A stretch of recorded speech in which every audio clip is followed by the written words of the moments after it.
is it going to work? Did I mess it up? But like, it's weird being on like the other side of Be Live, right? It's just like my face and that's it. There's no controls, right? Yeah, it's so weird because I'm used to like typing in there or looking at the comments on there or just Nope, sharing my screen on there. So it's just my face the whole time. There ain't nothing it's just else. you. Yeah, you're in you're in Scottsdale, and you're in like a Yeah. WeWork or something like that, but it's not a WeWork, right? It's something different. Well, we were at a just a co-working space. The one that you came to, we're no longer at, so we went to a new one. And now we actually, funny enough, met a manufacturer of a like body contouring business that we really hit it off with. So we're actually sharing an office space with them while we're working with them. So That's it's pretty badass.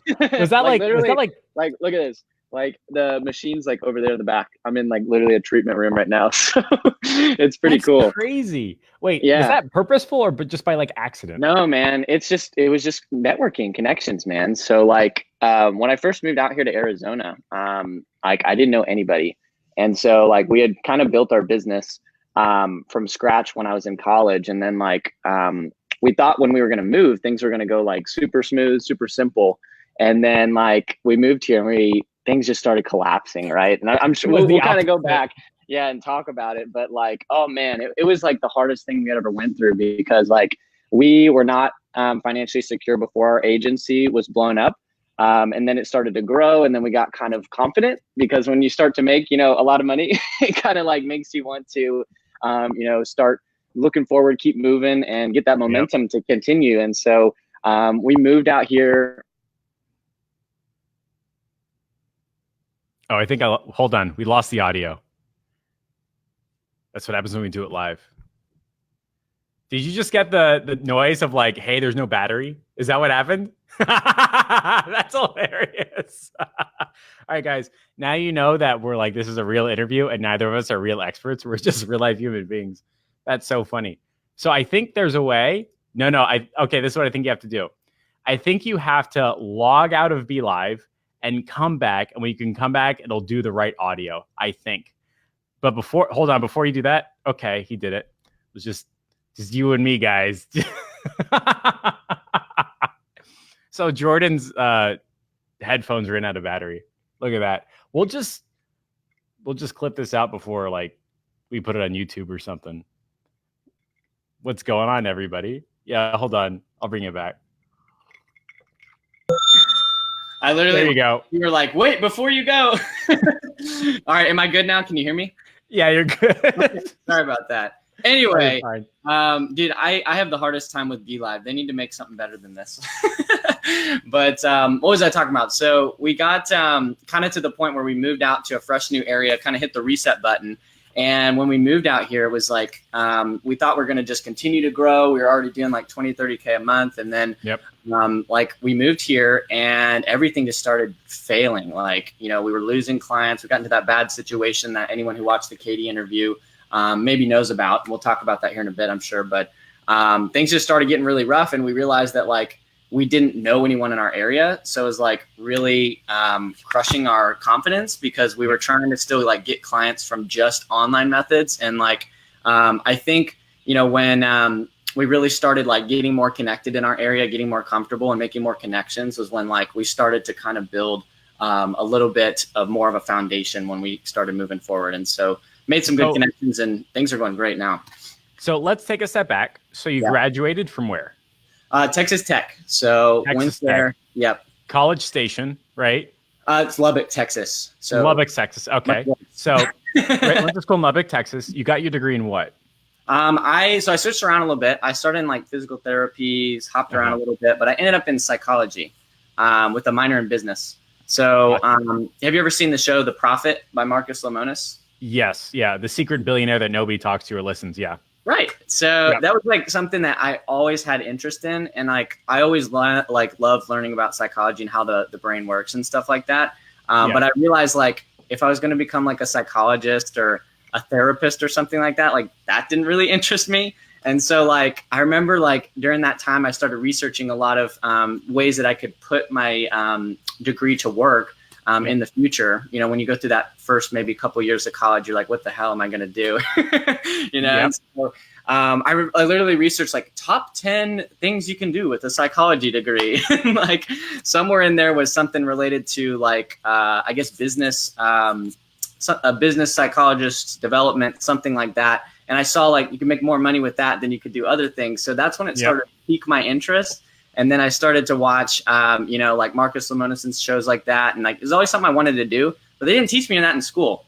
So like, I was like, how do I even do any of this? And so that's kind of the phase I went through when I first went to college. I was just trying to figure it out, kind of have an idea of what I wanted to do, but not really being able to piece it together. And then I remember Katie saying that you bought, what is it called? Drop shipping courses and Facebook ads courses. Like you bought a bunch of stuff, right? Yeah. So like when we were kind of going through figuring stuff out, what actually happened that even got me on the entrepreneur kick was like, I got into a really bad situation when I went to college where I joined a fraternity. I like, you know, Texas Tech is a party school, man. Like everyone there just drinks literally every night. And so like the first year, my freshman year, I got literally like a 2.0 GPA because I never went to class. I never did anything except for go out and party, right? And it sucked because I was getting to a deep slump because I was, you know, not clear on my vision and my focus or my goals. I didn't really have anything going on. And so went through a pretty dark spot my first couple years where like I kind of lost all motivation and like during college, or do you mean like just out of college? Yeah, gotcha. No, during college. Yeah. Like it was honestly one of the worst moments. Like I hit my rock bottom in college. So gotcha. I was, you know, going through a really rough phase, trying to figure everything out. And I ended up getting into some trouble because I was hanging out with a really wrong group of friends and getting into some bad, you know, financial trouble, legal trouble. And I got to a point like my sophomore, junior year where I was literally like 20, 30 grand in debt and like still no idea how I was going to get out of it. And so like a ton of bricks, like I just had all this pressure on me. I was trying to work like 4 jobs at once, like trying to figure it all out. I was doing like personal training. I was working at a restaurant. What else was I doing? I was tutoring kids at local school as a work study. Like I was trying to do all this stuff to just get by. And I felt like I was treading water with like bricks attached to my ankles pretty much for a little bit. And go ahead. So that was college, right? Yeah. And overall, like not a great time. Got a degree in psychology. Can't really make money with psychology. Yeah. Bought some courses, right? And then something happened. Like you and Katie both got that truck deal, right? And I'm kind of like rehashing the story to make sure like everybody who's new. No. Yeah. So like I didn't invest into myself until I hit my rock bottom moment. That's why I was kind of leading into that. Like, gotcha. I was getting into this deep space, and like I didn't have any ambition to get into anything yet because I didn't know what was out there. But when I got to this space, and then I actually was like at the point where I needed to ask for help. I asked like my family members. My grandparents are basically my why. They've raised me since I was a kid. They're basically my mom and dad. But I found out while I was struggling and I was asking them for help that they couldn't help me. Had a lot of financial struggles, medical bills, thing that stacked up. And so I remember like when I asked for them and I realized they couldn't help me was like, I was just like, oh man, I've got to figure this out myself, you know? And like, now it's up to you to help you. Yeah. And so like, that was literally a moment I like broke into tears with my grandma and stuff. It was pretty emotional. And ever since then I was like, man, I got to get my shit together. And so after that was when like I started looking for opportunities. I started looking for better, ways to work and make money. And so I think what really saved my life was I came across an internship just by putting myself out there and looking with Edward Jones.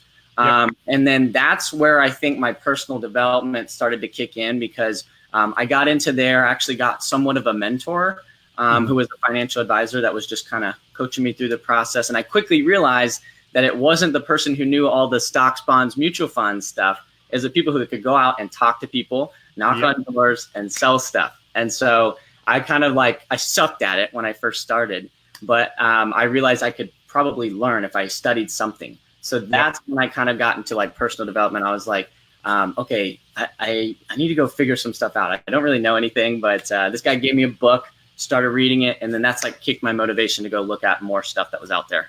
Gotcha. So that was your rock bottom. Yeah. You started going the right direction. And I remember when I graduated from undergrad and graduated from my MBA program, Edward Jones was actually really well known for having like an effing great training program.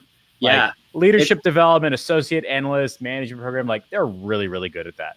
It was good. Yeah. So it was more like, it was more not the training. It was more like just pushing you to get yourself out there. Like they were like, hey, go get 25 people to fill out a survey in your network. And I was like, yep. What the hell? Like how, and like, they just push you to figure it out. They kind of get you out of your comfort zone, which is like, that's when I really like peaked into like sales and things like that. So the first like program that like I ever got involved with, and it really wasn't, didn't get into the program right away. I started watching Jordan Belfort videos because I was in, the financial industry and stuff. And I was like, I just saw Wolf of Wall Street. I was like, oh man, he's rich. I want to be rich too. And so I really like started watching some of his training videos and stuff. And it was actually really, really helpful. And so like, I wanted to learn like more and more and more. And so like, actually the first program that I ever really got into was his like straight line program. Oh, nice. And so that's kind of where I really got somewhat of a foundation and fundamental for like my mindset, for sales, for talking to people. And so like after that, I got a little bit more confident with what I was doing with Edward Jones. I was actually learning how to set goals and stuff like that. And so like what made us get into the e-commerce stuff, which is where you wanted to kind of take this stuff, was basically because I realized like with Edward Jones, I had to wait to be able to build a business with them. Like I couldn't make money now, And so like I was, I had this mindset. I was hungry. I was ready to go. And like, I was like making $15 an hour as an intern. So, when I got into like the e-com and stuff, I actually was going through a pretty good phase of this development. And I reconnected with one of my buddies, Alex, who's our Facebook ads guy, right? We had been friends since we were little kids, literally like middle school. We used to make funny little YouTube videos together. And I hadn't seen him in like probably like 5 years or something. And out of the blue, I think I ran into his sister at like a get together from some old friends or something. And I was like, hey, how's Alex doing? And she's like, oh, he's doing great. And it kind of piqued me to like, hey, I'm going to reach out to him. I was back home for the holidays for a couple of weeks. And basically I hit him up. We went to the gym. We started talking. He was going to college. He hated college where he was going through right now. And he was like, man, I don't know if I can do this, man. Like I absolutely hate it. I'm so unmotivated. I can't figure it out. And like, I was like, yeah, man, I'm right there with you, but I feel like I gotta do it if I'm going to have any career with what I'm doing with Edward Jones and something. And so what he ended up talking to me about was like, he was like, man, I've been actually really studying into like online guides and e-commerce and drop shipping and stuff. And I think that's what I'm going to do. And so he pulled up this like picture on his phone of this whiteboard at his house that was like all mapped out with this master plan to nice dollars. And so I was like, oh, he's got a plan. Like, that was just all I needed to know. And so what I ended up doing was like for the next 2 weeks, we just went to his house, like locked ourselves in his room and just like watched a bunch of like Dan DeSilva videos and like all those e-commerce guys. And we figured it out and went through a phase where we put together a store, picked a product, did all this stuff. And we launched out and we made like maybe a couple $100 in like a month or two. It wasn't enough money, but it was proof that it was the right next step, right? Yeah. It was because like, with Edward Jones, I was so hungry because I had invested to myself with like the Jordan Belfort programs and like really I realized what was possible just by seeing, top performers, salespeople and stuff like that. And even in Edward Jones, there's like $1 million producers there. I was like, man, like I want to get there now, I want to make money now. And so what happened was like, basically I was trying everything. Like I was even investing the little pennies I had into like stocks and stuff. And then I got into the e-commerce. So I was really just looking for something that could get me using this mentality, this mindset, this drive to go and make money to help myself and my family. And so then you got proof that you're on the right track, not just with e-com, right? But with your first big shot with Facebook ads and a truck liner. Is that correct? Yeah. So when we got into Facebook ads and things like that, that was kind of the transition where we were like, this is a way we could potentially make money faster. And I think I got into Ty Lopez's little circle, as everyone usually does, right? Yep. I think, I hope I don't get any hate from this, but I think we found a way to like grab the course and not pay for it or something because we were broke as shit, right? Yeah. So, we went through it, and I found Joe Soto in there, and he had like the consulting, local consulting academy, and that was like actually the first money that I had spent on a big program. It was like $1,500 or something like that. Yep. And after that was when like started learning sales, marketing combined, started learning how to do this whole sales ads, funnels type of thing. I would literally like go to school, go work my 2, 3, 4 jobs, come home, stay up till like midnight, 2, 3 a.m. and just study. And that's a couple months, it was that schedule. And then we got to the point where we were ready to go get clients. And this is leading into how we got our first client. Basically, we didn't know how to get our first client. We had no idea what to do. We were 20 years old, no experience, really no, like, who the hell is going to trust us with their money, right? And so I think we were kind of like piddling around, trying to think too much on the inside rather than, just get ourselves out there. And I watched the Dan Henry webinar, when he was surfacing, and it's like, he just showed the curious student thing. And I was like, that seems pretty easy. Why don't I just do that, And so I think Katie kind of shared this in her interview. Like she would go out and send like curious students through Facebook and, email occasionally. And like, I would even just like call some people because I was like wanting to test these skills that I had learned and kind of thicken up my skin. So I would like, my heart would beat really fast. And I just pick up the phone and just do it. And like, but that's how I found the truck bedliner guy was. Gotcha. So it wasn't through really a curious student message or something like that. It was literally from picking up the phone. I saw he's in like a Facebook group or something. I just dialed it. I said like, hey, I was so nervous. Like, I was like, hey, I saw. Hi. Yeah, I was like, I saw you were in a Facebook group. You were, you got an awesome business over here in Lubbock or something like that. I'd love to get connected. I'm starting a business in the area. If anything, we could be a referral source. Is there a time I could come by and meet you? And he said, yeah. And like after that, I was like, oh, cool. Now what? Right. I can just see you go like, oh my God, it worked. What am I supposed to do? Like, yeah. I mean, well, it wasn't like the first call I had made, so like I just kept like making a couple calls. And so eventually I hit him. I didn't even know what the hell he did really. I just saw that he was a business owner. Right. And so ended up going and meeting him in his the truck shop. And basically went there, just talked to him for a little bit. And then that's, I think, when after the first meeting or so, I had actually tried to propose to him what we were going to do, like at like $1,000 to $1,500 retainer. And like, he's like, oh, of course, I'll think about it. Yeah, we'll see, whatever. After I spent like way too much time with him because I was new, I was like, I spent probably like 2 hours in that first meeting. Just like, I don't know what to say, so I'm going to say too much. Just techno babbling my ass off to him. But after that, I think I kind of went home to think about it. And then that's when I kind of heard about like doing like the free trial type of thing. And so I reached back out to him and I literally like proposed to him, hey, what if we could do, just let you see this, let you try it out and see what happens. And so after that was when he gave us a shot. And that's when we first got our hands on that client. And so put together a little funnel, just everything we had studied, and launched it out. It was literally just a crazy discount funnel, pretty simple. Yep. And we ended up launching out. And like, I think the first couple of weeks they made like $5,000 or more or something like that. And we were like, awesome, it worked. Right. And then after that, it's so funny. It's like the first win is always a surprise. Like you just get so used to losing. Like, my God, this made money and he's going to pay me. What am I supposed to do? He wants to talk. It's like, it's just funny how like brains work, but yeah, go on. Yeah. So like, I don't know. We didn't even really know what to do next. Cause we had like, okay, cool. We got him results. Like, now what? Right? Yeah.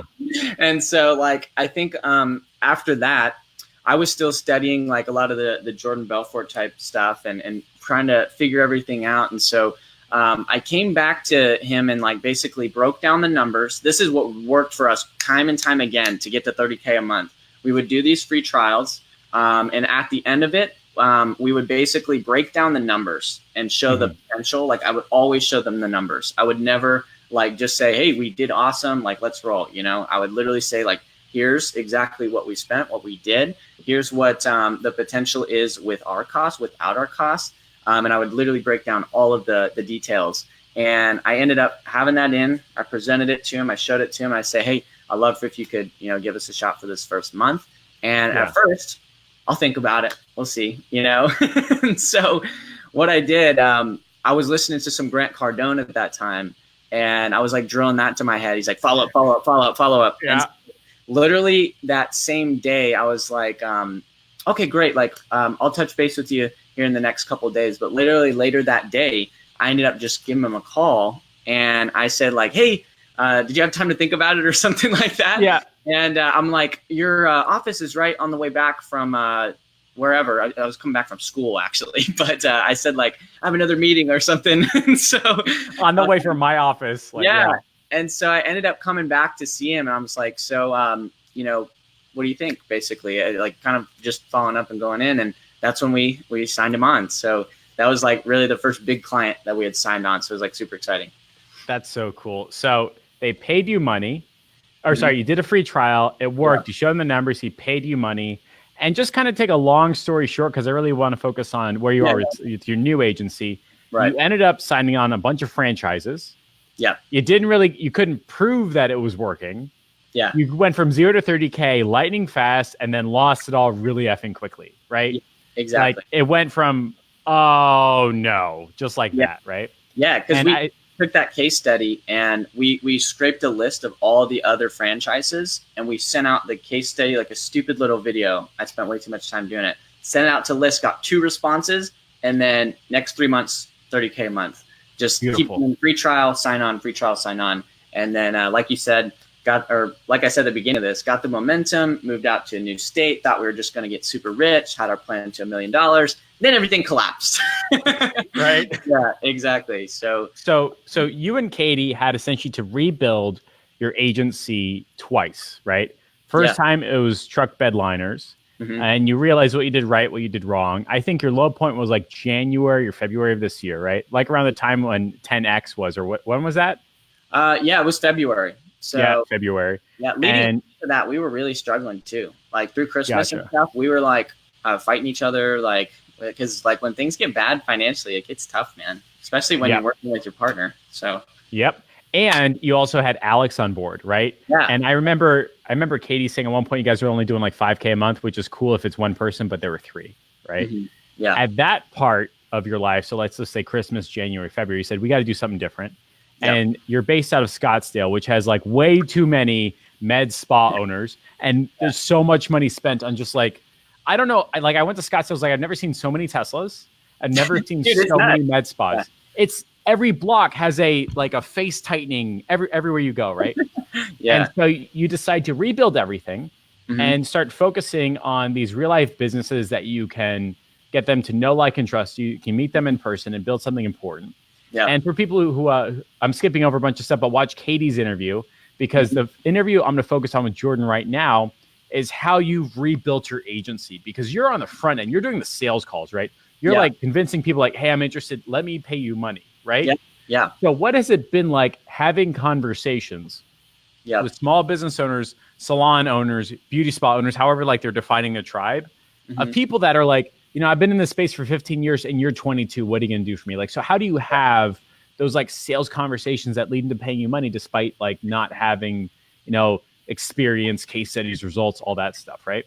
Yeah. So while it really did come from us having one really good case study. Like I don't think if we had that, we wouldn't be where we're at now. So while we worked with that vehicle franchise, we had worked with a microblading specialist, and we ran a campaign for her too. That went really well.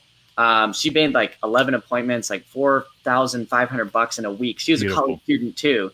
And so that we were a college student made 4 G's in a week. That's awesome. That's next to mine, dude. It was crazy. And we found her from a curious student. That's so funny. It was funny. But so what happened, why we didn't go that route at first was because like they're broke, right? Like most of them, even the people we work with now, and not in a rude way, they're usually like, little solos. They never learned anything about business. They learn about, maybe they're the best hairstylist, the best colorist, the best microblading specialist, but they don't know shit about marketing, sales, and business. Yep. And so By the way, the same way I don't know anything about cars. That's just, you got to pick something and you got to focus on it. You're going to have a blind spot no matter what. Exactly. And so like for us, when I would bring the numbers to her, they were so much better than the auto shop. Like it was nuts, right? But still, it just like, it didn't click for them. So it was harder to sign people on. So we kind of pushed that to the side. So coming back to, your question of, how do we handle those conversations and stuff like that? How do we get people to trust us? We still used that case study with her and some of the others that we had developed. And basically, all of my sales presentations and like everything I go through is all based on result. So I'm never just like pitching on an idea. Like I'm literally showing them like this is how this has worked for someone just like you. They didn't think it was going to work. Like I'm handling all those objections, and like the result and the case study really does the selling almost for me, if that makes sense.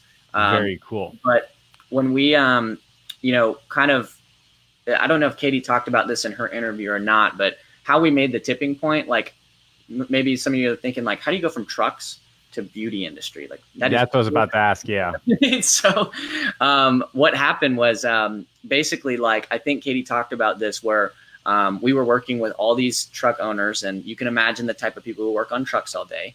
They're maybe not the most pleasant types of people to hang out with. A lot of them were really grumpy old guys. And it got to the point where it was just like so taxing trying to keep up with the client management, dealing with tough conversations, trying to resell them every single month.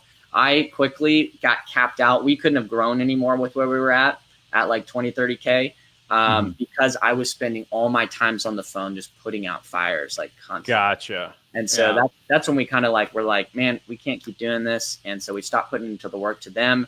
And Katie had the light bulb moment. We're like, hey, I really like the mindset of like Kate, who is like our microblading specialist to start with, because we were still working with her. We just had to lower our prices, unfortunately, for her to afford it. And basically, she had a great attitude. She was pretty motivated to grow her business. And like, if anything ever went wrong with the campaigns and stuff, she's like, okay, yeah, let's fix it and stuff like that. It'd never be like, like bitching at me, right? And so, was that your truck guy impression? Is that what that was? It's literally like, oh man, like you want to just bash yourself through the computer. It's just annoying, So that's when we kind of made the decision, like, hey, how can we, kind of move into an industry with better people that we enjoy working with? Gotcha. And so how our agency shifted then was like, how could we build up credibility? How could we build up somewhat of a brand in here? And how can we get people to trust us so that we can make this whole thing work? But the problem was we tried to really do everything for them and still charge very low, less than we normally would. And that's why leading up into meeting you, we were really struggling. Gotcha. So you got out of truck liners or truck customers. Yeah. And you moved into the one client. You're like, we like working with her. Let's see if this can work and get other people on board. Yeah. And you had to adjust the pricing, do extra work and stuff like that.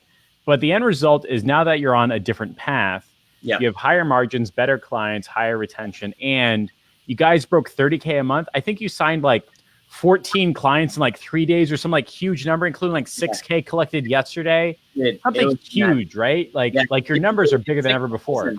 We did say again? Yes, we did 6,000 yesterday. Oh my God.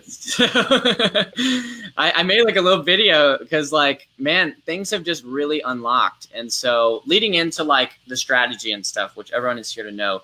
If you guys are watching, give us some thumbs up, some hearts, give us a little emoji comment or something so we can talk to you a little bit too. I'm used to doing these live, so I love to get people engaged. So but basically like the three things that I think that's the headline, right? The three things that what is it? Read it and I'll. So the first bullet point is the three things he did to drive so many leads. He wasn't sure what to do with all of them. Yeah. So basically how it worked was really pressed into this industry as much as we could. What I started doing was how we got somewhat of a presence was I started approaching big names in the industry by interviewing them, kind of like we're doing right now. And so what I did was I found some of the biggest top sites, kind of using a Dream 100 strategy almost, where I would just reach out to some like Modern Salon Top 100 or like Behind the Chair, some of like the biggest things in the industry where they feature some top Are those like podcasts or influencers or something like that? Magazine, like online magazine type stuff where they just Gotcha. feature the artists or the people. And we made a list of those, and I just started contacting them, and I said, hey, like, I'm thinking about starting like a at the time it was like a summit, an online video summit, and like I'd love to pick your brain and learn a little bit more about your successes in the industry and things like that. And so, like, for me, I realized if I was going to get into the beauty industry, I didn't know shit about the beauty industry, right? I didn't know what microblading was. Like, I don't think you did either when we talked about it. And I didn't know that they actually like tattoo eyebrows in. I didn't know that was a thing. Yeah, and so I didn't know anything. And so started reaching out to these people and basically set it up like a Zoom-style interview, just one-on-one, and just started to ask them questions, get to know them, and I record the whole thing. And it gave us like somewhat of a little bit of knowledge of what it takes to be successful in the industry. So we started to learn, right? And so after that, like that was kind of something I was doing on the back burner while I was building relationships. I wasn't really selling here, but I was building relationships. I was learning my industry. And then from there, I started to take the things I was learning, get some feedback from some of the industry people as well, like what questions they wanted us to ask these people, because we would just kind of like go in forums and Facebook groups and stuff and ask. And I started to learn their pain points, their triggers, a little bit of customer research before we met you, knowing the best way to do it. And so after that, I think the three things that really have helped me the most is definitely Facebook groups, 100%, other Facebook groups. So finding like ideal, like where my niche is going to hang out, joining as many as possible. Like I'm probably in like 20, 30, 40, 50 maybe, right? And joining as many as possible that's going to have a lot of the people that I want to serve and I want to help. And I'm even doing research in there, but I'm also adding them as friends like every single day. And so like I just kind of went on that, you know, I think I'm in Cruzy's program right now, and he talked about it before I even like knew a strategy to it, but he has like 50 friends a day, you know, in Facebook. And so I was doing this, I was interacting, I was engaging, I was kind of, you know, just providing as much value as I could without coming across as marketing and scammy.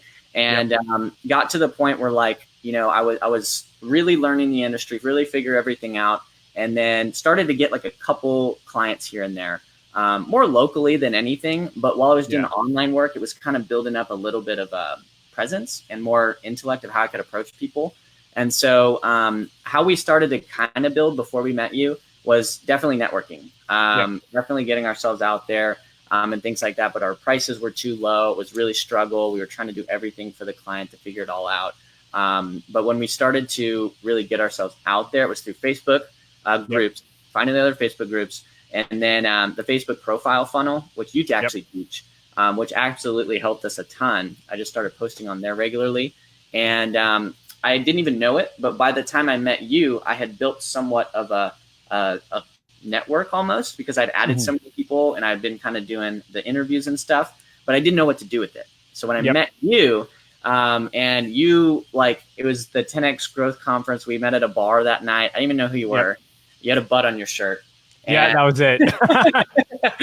And Alex, because he's our Facebook ads guy, he was like, dude, you know who that is? And I was like, no, I have no clue. I was just eating a burger. And he's like, dude, that's Jeff Miller. He's got the Facebook ads group. It's like the biggest group. And I was like, oh, cool. Like, I didn't really know what to think about it. And I didn't even know what to think about it either. Like, to be honest, like, it still blows my mind that there's like people watching this interview. Like, I still feel like I'm not good enough to be in the room. So I appreciate it as a compliment. Thank you very much. Yeah. So like after that was when I think you said, like, I guess people are coming over to my office for a get together. I remember that. It's like I have no idea. It's the thing. I was like, oh, cool. Can I come? Like after that, like literally, you were like, yeah, man, just message me on Facebook, and I think you already had 5,000 friends, but you removed a friend to add me in there. And I was like, oh, cool, like I'm in, right? And so I ended up showing up at your office, and like I was kind of more focused on more of online digital aspect. Like I already knew I wanted to create like a course or product, because that's what this industry actually needed, was education, revolved more than done for you, because it's hard to build a done for you business in a broke industry, you know? Correct. Unless you have a value ladder, which is kind of what we created, right? Thanks to your help. Correct. And so we were kind of more focused on creating an online, you know, training course and program. And while I was doing those interviews, I actually had found a bridal stylist that wanted to get into her own online education. So I actually helped her build an online platform. Literally, this was completely outside the agency. I was just trying to find ways to make money, right? Yep. And help her set up a membership site and ClickFunnels and actually sell it. And she did like a 10K launch. And so my next step was like, how can I do this for what we know how to do, you know? Yeah. And so around that time, like we were strategizing, trying to figure it all out. And then we met you and you were like, dude, fuck that. Focus on your agency. And like, that's basically what you said. I remember at that point, you explained to me my story and you explained to me your story and your challenge and where you're going, where you wanted to be and all that. And at this point you were charging like $500 a month, right? It was some like incredibly small number and doing like a lot of things. I think very quickly we realized that you can't do that and have either level of sanity or a healthy dollar-driven relationship. Like there's something weird that happens if you charge too little. Your client feels like they have to watch you. You're not in a driver's seat. Like there's no plastic surgeon that's like, hey, $500 and we'll fix your face. It's usually like 10, 15, 20 G's. Like that's just what happens with expertise. And you came in and we said, all right, instead of charging 500, you can charge 5. You're going to charge 1,000, right? And you're going to have like 6 parts to your program. But we're not going to go into that just yet, right? We're going to try to go by bullet point, and all that. But from what I heard is like the 3 things you did. Yeah. The first thing is that you were involved. I think the phrase is like, if you're selling crosses, go to a church. So you found out where your clients hang out and get together, right? And so it was like Facebook groups. It was in-person events. It was things like that. But I guess my question for you right now is like, how do you handle being part of 50 groups? Like, is there a one-way conversation? Do you follow up? Like, how do you do 50 groups, right? I figured that out. That was hard to do right off the bat. And so I figured out kind of a strategy that I use that I don't know if I've really seen anyone else do this, but I'll join a bunch of groups, as many as I possibly can. I'll take the link to the Facebook group. I'll put on an Excel sheet. So I have all these groups and I'll put the niche of what they are on there. So I kind of know like, hey, this is like my lashes group. This is my salons group. This is like my microblading group. And so I'll know who's in there because like if we wanted to get into this industry and build a brand and like help, you know, a lot more people in this industry than just going narrow. And so basically I would put them all on a spreadsheet, the links to each one, and I would test each group. So basically how I would do that is I would go into the group and I'd make a post just like a normal person. I'd do one of those backgrounds, like one of the purple backgrounds or something. And I would just say, hey, let's get connected. Where are you located? And how long have you been doing X? Hair, skin, nails, whatever. And I would make those posts in all of these groups. I would post like in every single one. And I would see which ones get the most comments and engagement. And so basically I would find that some of these I would get like 200, 300 comments, like right off in the first 24 hours.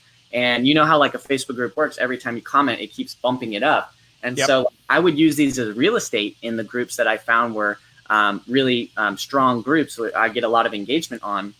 And the ones that didn't get much comments, I would just not even spend much time on it, right? I'd take them off my spreadsheet and focus on the ones that were very engaging. And all of the people who commented, I would like, comment, add them as a friend consistently. And then I would keep my post pinned to the top by commenting on it every now and then to one of those. Does that make sense? So if they told me, hey, go ahead. So I was going to say, you didn't rely on the Facebook news feed to determine what was that priority for you. You had an Excel sheet, you had the groups. You did a test to make sure that like the 1,000 people in the group were actually like real human beings, not like in an inactive group. Exactly. And you just started having a conversation, go back every couple hours or something like that. Exactly. And I would get literally unlimited leads from this because all these people are like, hey, I do this and I'm located in this area and I've been doing it for like this many years. And like now I know a little bit of enough to do an icebreaker with that person. I could just send them a friend request and message them and reach out. And so like I would do this consistently and get just so many people commenting on these. Like I could probably show you like 5 posts that have like probably 300 or more comments on them where like I can't even keep up with it, right? And if I ever want to get more, I just comment back and it pins it to the top of the group, right? And so it's nuts, unlimited leads that way because now I can add them as a friend. They'll see my content. You know, if you're following the Inner Circle course, posting your results, posting your story posts, following, you know, your steps. And people will either reach out to you or you can reach out to them, you know? So that's kind of what worked best for me was other Facebook groups are the strongest. And then when I met you and we started following your course, like after that moment we met you that day, I was like, man, how do I give this dude money? And like, how do I get started? Like, because you just over delivered when we were there in front of the Zoom screen, literally like tearing apart our business. Yeah. And, I was like, why are you doing this? Like, we have no idea. I was like, okay, we're going to fix it. And so that's kind of how we get a little bit of, more of our business built up a little bit. But in the meantime, that Facebook group strategy was building me an audience, building me friends on my profile that were in my market. And so by the time that, I don't know how this happened. I think I said, like, I decided to create my own Facebook group. And I was like, I set up a call with you. And you were launching the new coaching program that you just launched. And I was like, I kind of want some help with my Facebook group. And after that, like, you basically said, hey, I can help you. I would have to charge you. Here's what it would be. And I gave you money. And we started our Facebook group. And when did you launch your coaching program? I would say like we're 2 months in, you and me, I think. So 2 months, my Facebook group went from basically 0. We're at 2,600 members now. And you're pumping out a boatload of cash too. Oh man, when I created my Facebook group, it was game over now. Like I literally and I just, when you started hearing us pumping out so much volume the past couple weeks, it's because I realized now I can sell to these people. And you're allowed to have, because I'm doing the group engine, right? Yeah, it's called the group engine, right? And it's the thing that you do every single day for 5 or 6 days. And it follows a specific pattern based upon what I've experienced. And the end result is you establish like a healthy dollar-driven relationship. Like you're not a jester, you're not a monkey. You get to ask questions, you do free stuff and paid stuff. And I think we took apart some of your course, and when you were like rebuilding it, we sold tickets. So that brought in extra cash every now and then. Not every launch is perfect, but it worked. And because you had that honest relationship, when somebody said, hey, can you help me? It was okay for you to say, that's part of our program. Do you want to join on? But let's go to bullet point number 2, which is how you book 15 money-making appointments a week and perform the perfect pitch that gets people wanting to pay you money. Because you now have a bunch of people that are following you, seeing your results. It all works. They believe in it, but you still have to get them to pay you money. So how do you set those appointments? How do you get them to pay you money? All that. So let me just to recap the first bullet point. Facebook profile funnel, super important. Other Facebook groups, super important. When you're ready, create your Facebook group. Okay. Now, second bullet point, how do I, figure out how to sell these people? The first thing is I'm going to figure out the math, right? Like I need to have a goal. I need to have a target that I'm even shooting for. I'm just, hopefully selling, So the first thing I start with is figure out like, how much do we want to make per month? And, I'm a big 10X guy. So I met you, right? So I basically, put our targets at 100K a month right now. And it's been there for a while. But basically I did that math. I figured out what I needed to charge to be able to hit those targets. And then I figured out how many people, what my closing ratio may be to get the math down, to figure out how many appointments that I need to set. Does that make sense? And so basically I figure out how many calls I need to make. And I block out my Monday, Tuesday, and Wednesday from 10 to 7 that I just try to fill my slots. I don't do anything else but sell. And basically what I'm doing there is making sure that now I have a group that has a lot of members. I'm constantly growing this group, still using my profile funnel, other Facebook groups, and my Facebook group. But now all I'm doing is basically filling those slots, having little messenger conversations, or I'll put together a little call funnel, and I'll just, push people into that until I fill up my slots every single week. And that allowed me to set as many appointments as I possibly could just by reaching out to my own members, because they're already getting indoctrinated by me. If I couldn't get into my own group, I'd make a profile post on mine just saying, hey, I'm doing free strategy sessions, doing free calls. And since I'd now become kind of like a little celebrity in the niche, because I've just been pumping out so much content, people would fill those slots. And so like for the past probably month or so, like if you looked at my calendar, it's just stacked. So I remember, by the way, you and Katie called me like 2 weeks ago. You're like, my calendar is filled and I can't take any more sales calls. So let's figure it out. And I remember like your calendar was like non-sales stuff. Like it wasn't bad. It just wasn't stuff that you were supposed to be doing. We ended up doing like group onboarding calls instead of one-on-ones. We made it okay for you to say like, no, we'll talk about that on my weekly lunch and learns. We'll talk about this, or like go to the group. Like we made space so that you could put money-making activities in there, right? Yes. Yes. Gotcha. Okay, Yeah, cool. so So that's exactly like what we did. Like Thursday, Friday, I'm working on either on the business or I'm setting appointments for next week if they're not already filled. And Monday, Tuesday, Wednesday, I'm doing absolutely nothing but scheduling calls if I don't have them or doing calls. Like if you ever, like Sam Ovens says, the only three things that matter or whatever is, basically generating calls and doing calls, right? yep. So what we kind of, it's interesting too, because what's that? I was like, three things, but there's only two, whatever. Yeah. I was trying to think what the first one was. I think it's, I don't know. It's like mindset or something. I don't know. All I care about is generating calls and doing calls. It's the only two things that matter, right? There you go. But basically, for me, I realized very quickly, since our agency was all over the place, that we would go through this spike where I would sell and then we wouldn't be able to handle the volume. So I would stop selling and we'd go right back down, right? Swing back the other way. Yep. And so when I started basically, we got a lot more organized, we got a lot more systemized. I got Katie, getting a good process to manage these people. I got Alex doing the advertising and getting the results. I realized that my time is best spent selling, period. Yep. Like I can sell. I know I can because I've done it so many times and I've studied it. It's not that I just figured this stuff out. I used to suck ass like a year or two ago. Like I've just invested in myself to figure it out. But I realized that my time is best well spent doing sales calls. So one, I can figure out how to do my perfect pitch, perfect, presentation and things like that. And then that's all I can do. And it's only going to keep getting better. And so that's basically, what I started to realize and do was like, if I can just focus on that, our business is going to grow. But if I stop doing that, our business is going to fail. Because if you don't have volume, it doesn't matter how good your Facebook ads are. It doesn't matter how good your funnels are. It doesn't matter how good your automations are. Nothing matters without volume, right? I think Ravi was on an interview and he's like, output equals input. And so like we're finding every way that we get ourselves out there and we're selling now, or I am. And that's all I care about. Now I'm getting to the point where I'm so busy, I need to hire more salespeople because I have so many leads. Right? Yep. So let me ask you this. So what are you posting to where people say, I want to schedule with you? It's like, hey, I've got an extra time, hit my calendar. Who wants more money? Hit my calendar. Like, how does that conversation start? So I always do like an icebreaker. So usually my first question, I just reach out to anybody. Like every now and then I'll post like a value post or something like, who wants to see my funnel that did 5 to 10 appointments for this client? Who wants to see how I made $4,500 for this microblading specialist? And I'll get like a ton of, like I'll get comment ladders almost. And if I want appointments, I just reach out to those people. I give them some value or give them what they ask for. And then I basically say, so where are you located and what do you do for work? Yeah. Open it up. And then they tell me. And then a normal conversation. Oh my God. That's like, that's it. Literally, that's it. And then after that, I'll say, here's my questions. If anyone wants to write these down, or I could give you like my script. It's literally 4 or 5 questions before I book the call.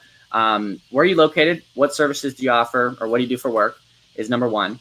The second one is basically, awesome. Well, how's business going right now? Going good, bad, right? And then I'll ask, okay, great. That's awesome. Is the business doing pretty good dollar-wise monthly right now? I'll just ask them. I literally just ask them, right? Mm-hmm. And they usually tell me. Sometimes they'll pour their whole hearts out on the first question I ask them because they're so desperate and looking for the help. And they've seen some of my content too, right? Yeah. But then after that, I'll basically say, awesome. Well, what's your goal for the business in the next 6 to 12 months? And then they tell me, and I say, hey, is that something you're looking for some help with? Yeah. And after that, awesome. Let's schedule a call. I'd love to do it. We can do it on Zoom. When's a good time for you? This Friday, next Friday, whatever. Get them booked. And that's it. Gotcha. So you make a post. People say, yeah, I'm interested. Have a conversation. Yeah. Mm-hmm. And then you like calendar schedule or like, how about this time or something like that. And that's how you're getting like 15 appointments a week, right? But you mentioned something that you do a perfect pitch. Like what do you mean by that, right? So what I do, I wish I could show you. We may have to do like a video for that. I kind of basically like my perfect pitch. I had some slides like pulled up, but I realized like I can't show them to anyone. I basically took the 7 steps that you do, and I'm looking at it right now. So I'm kind of breaking it down. I say part 1 of what they need. Well, let me back up. When I'm going into the call, I'm building rapport with them. I literally have like a little script to ask them some questions, where they're at now, where they're looking to be. I always have it in front of me, and I'm doing a Zoom call, right? And I do slides with them like you always do. And so my lunch and learns, Yeah. And so they're seeing it while I'm, talking to them, and it's kind of something cool to them, right? So I have templates where I'm like, where are you at now? Where are you looking to be? What services do you offer? It's pretty much onboarding docs, but I'm doing it with them, right? So they can see it. And then after that, I ask, so what's holding you back? What's the number one problem you have right now that you feel you're not reaching where you want to be? And then they'll tell me, and they'll say, awesome. Well, you mind if I share with you how I can help you with this? And then I'll transition into the 7 steps. And I say, hey, so this is our 7 steps to a successful campaign that generates high-paying clients year-round. And I walk through, you need a sexy, eye-catching, habit-breaking offer. You need a Facebook and Instagram ad that actually works. I break down all of the fun stuff, and I show it to them. Like literally, I have pictures of our successful ads. I have pictures of the outline, why everything should go the place it does. So I'm educating them along the way. I talk to them about the targeting. I have a screenshot of some of our best ads targeting, so they can kind of see it, and they're understanding that like, oh shit, I probably couldn't do this myself, right? And I'm going through the landing page. I literally have a link on my slides that I pull up some of my best converting landing pages. I let them see it. I say like, as I'm going through it too, I'm like asking them, do you think you see like what you could put on here? Do you have some content like this? Do you see, like, I'm getting their confirmation. We're building the campaign as we go, right? And basically I get into the notifications at the end. I have screenshots of the welcome text, the sneaky survey. And then I'm literally showing them all the way up to until the end. And then I even show them that, hey, just in case, like, you don't know what to say to these people and things like that, we even give you scripts. I'm stacking that for you this whole time.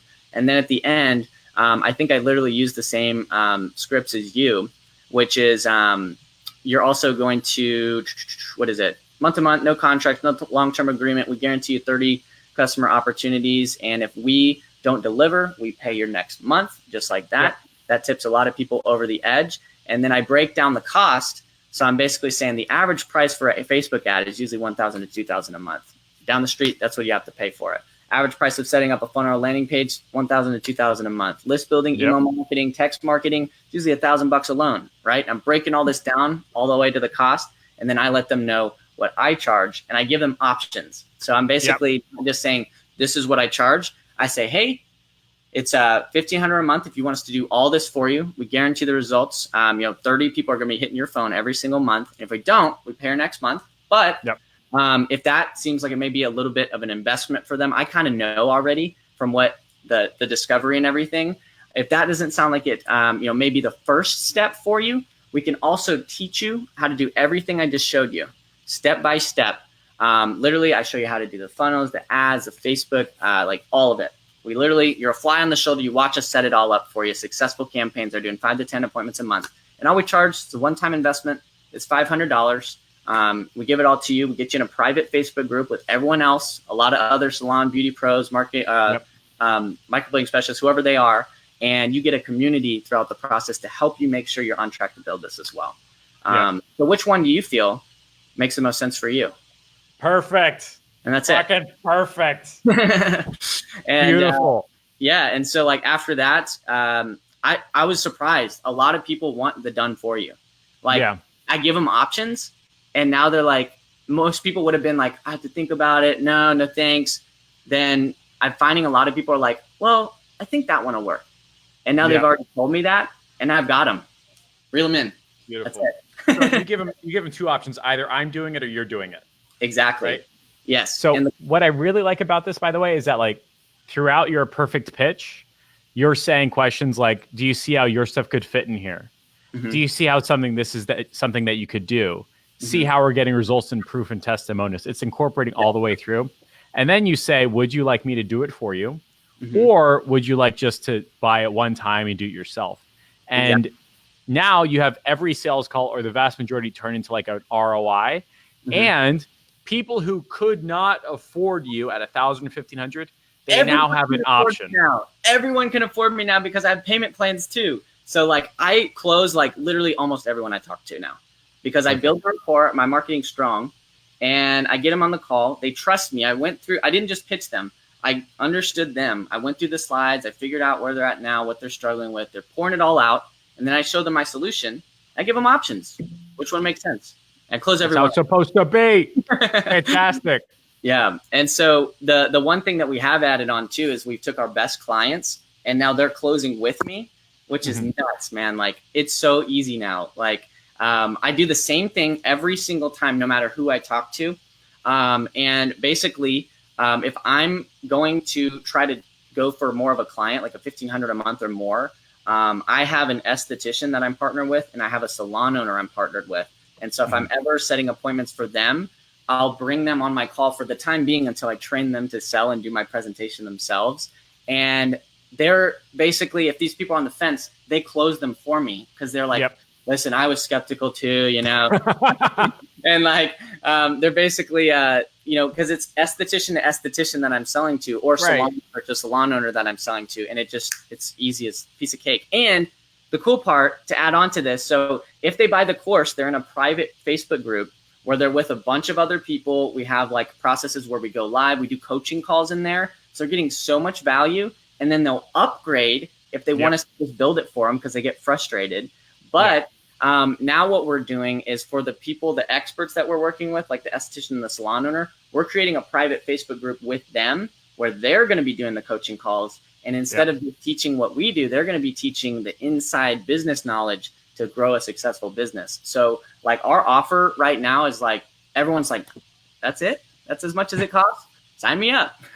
Like, I give you money now. Prices. So in a broke industry, right? You know, so we made it work in a broke industry. I think like it is super hard. We went through a lot of shit the past 2 years, but I think like right now I'm more confident than I've ever been, because we finally, I feel like, gotten our processes down. Now the only thing I'm worried about is hiring.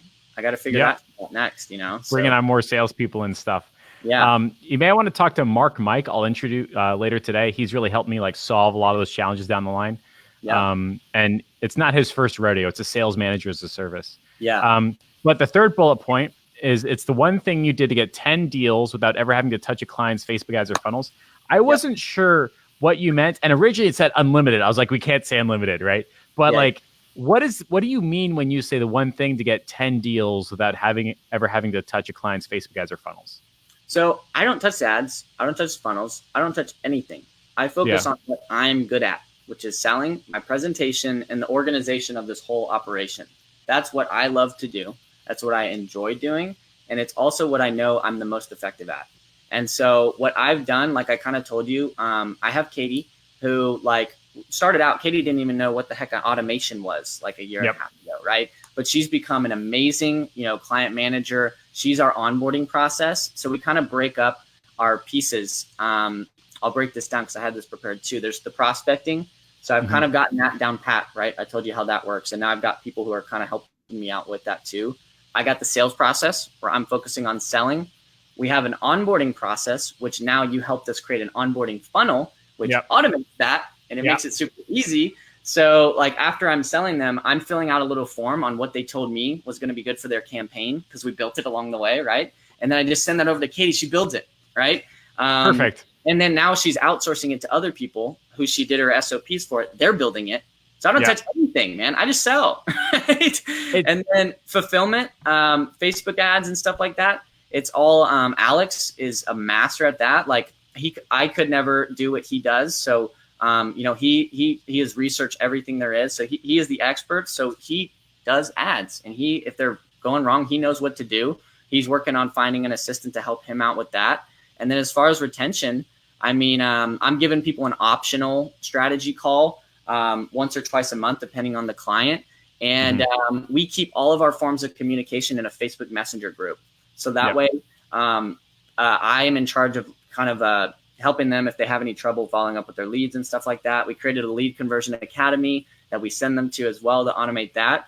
And then if Katie has any updates, she's updating them. If Alex has any updates, he's updating them. So that way it's like everything's on the same page. I don't touch anything but focus on selling and making sure the client's happy. So I think what's really interesting, what you mentioned before, is like, you know, fundamentally, if you don't have the volume, if you're not selling, nothing else works. That's like the number one problem for you and your business. So that's what you're focusing on. More so, you've made it like systemized, process driven, almost mechanical. Like, you know that if you don't have anything on Monday, Tuesday, and Wednesday, there's stuff you're going to do on Friday to make sure your Monday, Tuesday, Wednesday is fulfilled. Right. Now that your Monday, Tuesday, Wednesday has things, you're going to take the phone calls. You know how to have the conversation. You pitch. When they say yes, you fill out a form. It goes to Katie, who builds it out. Then she fills out a form. It goes to Alex. Like, it's all step by step, right? Exactly. It's all like self-contained. It makes sense. And it's almost impossible for stuff to like fall through the cracks now. And I remember like Katie saying, look at these screenshots. Like, you sit next to her, right? Like, you still fill out the form and an automation fires and triggers and sends you a text message saying you got to leave, right? The door, right? And like, this is where I sell. And so like, I'm just sending it over and I don't even have to talk to her. That's absolutely fantastic. Well, you guys have done one hell of a genuine job. Like, there's people in the inner circle. Say again? I said, it's all thanks to you. We would not. I appreciate that. Like, I appreciate that a lot. Strategy would not be in place if we weren't part of this community. We've learned a lot. I saw Jeff Lopez just hopped on. Like, that coaching program has been absolutely phenomenal for us to really get that on-demand help, you know, because like there's never just one problem. Like, as you grow, you're going to get more problems, and more problems are good, but you know, it gets overwhelming sometimes. And you've done an awesome job of helping us, you know, every step of the way, no matter what. So I really appreciate it, man. I appreciate it very much. I do want to say we're going to bring this to a close. For everybody who's watching, I think, Jordan, you're okay with like 3 15-minute strategy calls or something along those lines, right? 100%. Yeah, bring them on. Gotcha. Help you sell. Bring them on. So, guys, hashtag Jordan My Face. And if you want to grab a 15-minute slot with him, have a one-on-one, ask him how he's doing his perfect one-on-one webinar pitch, how he's doing the 3 things to get so many leads he doesn't know what to do with them, how he's systemizing, organizing, all that stuff so nothing falls through the cracks, and putting himself in position to do, what are you going for, 100K a month before the end of the year? That's the goal, man. That's the goal. Yeah. And hashtag Jordan My Face, and I'll be sure to connect 3 people later on. But it's been an absolute pleasure helping you solve problems and move forward, because you started at 5, then you hit 10. And I think in the past, like 2 months or so, it's really been like a this motion for you. It's like hockey. Yep. And we've done. Go ahead. Go on. I was just going to say, like, I mean, I think you've helped us break through the bottlenecks that were the only things holding us back. Because at the end of the day, like, it all comes down, like I told you, my importance is always like setting goals. And like, it was very important for me to not only help us and help our team. Like, I feel like since I'm doing the sales, I'm in control of what happens or doesn't happen to us. And so like the mindset motivation is everything for me, but also like, I want to take care of, you know, my family. I want to take care of the people around me. And I can tell like you're doing that with what you do too. And so I think at the end of the day, as long as you have that strong enough why, you get connected with the right people, like this group, like that's all that matters, right? You'll figure the rest out. Well, everyone in the inner circle is like really cheering you on, really helping you move forward. You've done a great effing job. I think we're going to have you back and do some type of like exclusive training inside of the inner circle and masterclass, because stuff that you've mentioned makes like complete and total sense. Like, you have to be pitching so your client is comfortable with what you're doing. Not like a hard, like used car salesman close. That stuff doesn't work no more, right? Nope. Like, if you want to keep people for the long term, they have to be comfortable with what you're doing. The fact that you have, like, you're going on the Jeff Lopez external CEO journey, which is really effing cool. And more importantly, how like you're getting stuff set up so that what they bought is what they were sold. And that's ultimately why a lot of people cancel. They're like, you know, you gave me this like perfect world, but you now have the forms to make sure that the conversation they had is actually what's being sent across different teams. So like, absolutely fantastic job, man. Thanks, buddy. Yeah, we actually, funny enough, I know you're about to wrap it up, but we had a client today that like literally said like they love watching our walkthroughs, because we always give people an onboarding process with video trainings and stuff. Yep. And we said that this salon is doing like $2 million, found us from a Facebook ad, bought our $500 course through a webinar. And we, of course, upgraded her. But she said, like, I love the way that you guys like do like video explanations in your onboarding funnel. I had my whole salon team. We grabbed popcorn and we watched you guys, and we were like blown away. And I was like, oh my gosh, like the human connection is everything, you know? So I think that's what's allowed us to step outside and get the yeses from the people that would normally say no. Is just like getting out there, talking to people, putting ourselves out there as being vulnerable, and also like, you know, really sharing, educating along the way too, if that makes sense. Absolutely fantastic. Well, Jordan, we're going to bring this to a close. I'm going to connect the 3 people at hashtag Jordan My Face. Type it in out to put your name in the hat or something like that. Jordan, great effing job. Don't hang up. We're going to bring this to a close. Everyone go kick some ass, take some names, go make some money. Jordan My Face. See you guys.